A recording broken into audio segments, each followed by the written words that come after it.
Bwana Yesu asifiwe. Kanisa, haleluya. Hebu tutakiane amani tukimpigia Yesu makofi.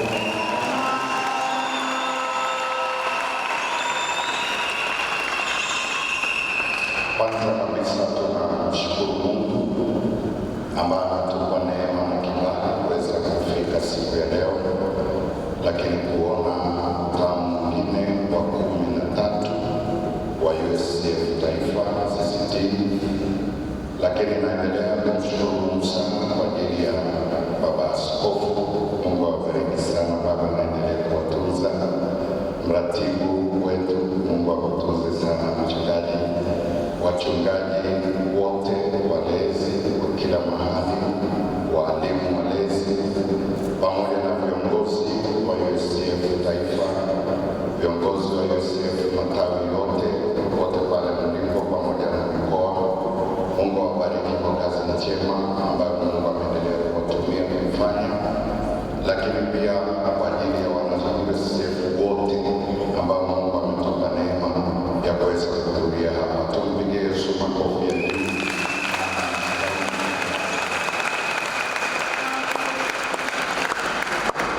Tunamshukuru Mungu tunavyoona hivi.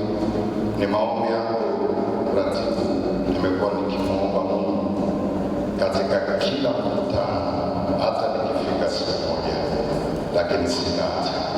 Bwana Yesu asifiwe. Ninajua mahali Mungu alipotutoa na ninajua mahali Mungu anapotupeleka.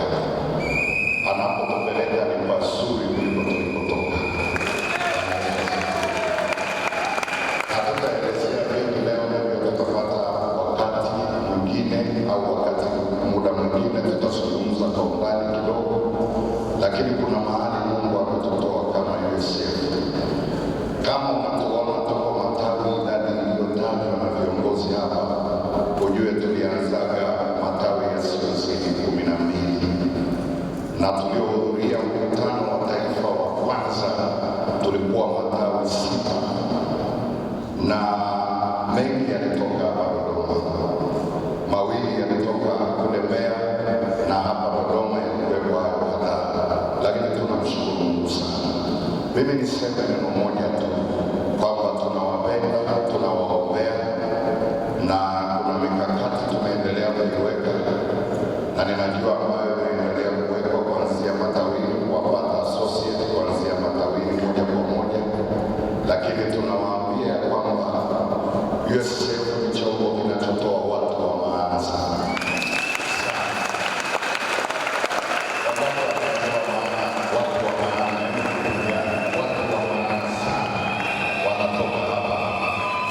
Usione unapoteza muda hapa, upoteze muda. Watu wa maana wanatoka hapa, wahubiri wa kimataifa wako hapa, mainjinia, tutapata na marais wanatoka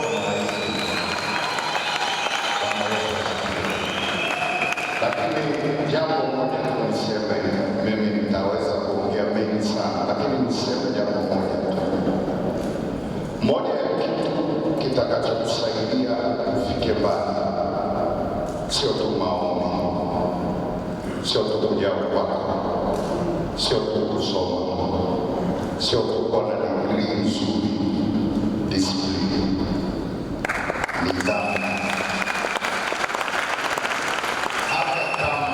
Hata kama utakuwa na digrii kubwa, utakuwa na GPA ya 4.7, hata mimi nayo ya engineering, electrical and electronics ninayo nzuri, lakini hiyo haikufikishi mahali.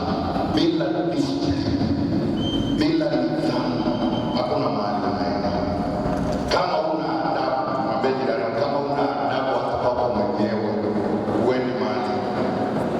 Yaani utaanza kuzunguka na kusema mapepo, utasema mizimu ya ukoo. Achana na mizimu ya ukoo, uwe na adabu. Yaani hamna shota. Mizimu ya ukoo haina shida. Wewe ungeweza kusema mizimu ya ukoo Yesu alikufa msalabani kwa nini, kama mizimu ya ukoo bado inakusudu. Mabeni ndani yako tu kijana mwenzako, kama una kijana mwenzako jirani, mwambie discipline. Kuna discipline kwenye muda, kwa hiyo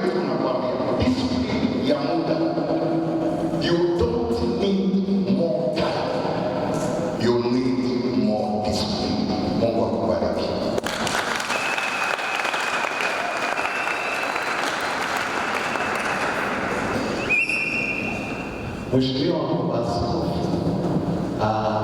ndugu zetu hawa wa associate wameungana kwa pamoja na wametuchangia kutusapoti kwenye mkutano huu.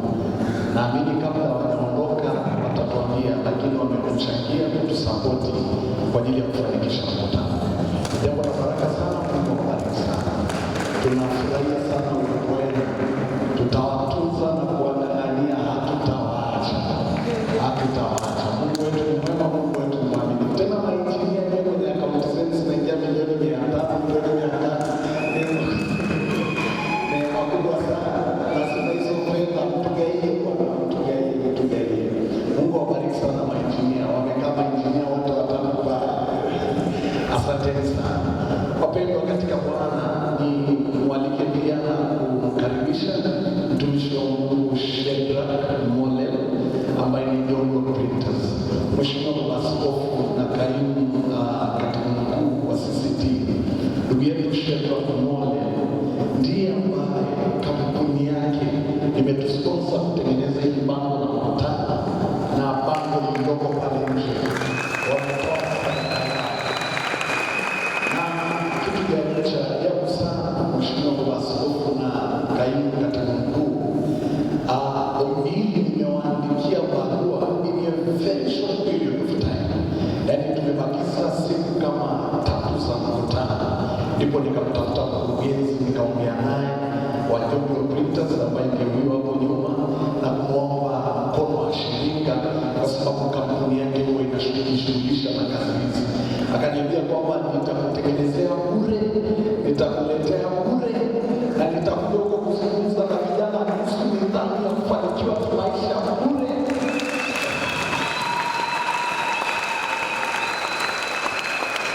Amesema hoteli inayolala najilipia mwenyewe bure, nauli nakuja mwenyewe bure, na sitahitaji mlipe bahasha yoyote. Ninahitaji mlipe tu dakika chache nizungumze na vijana kuhusu nidhamu.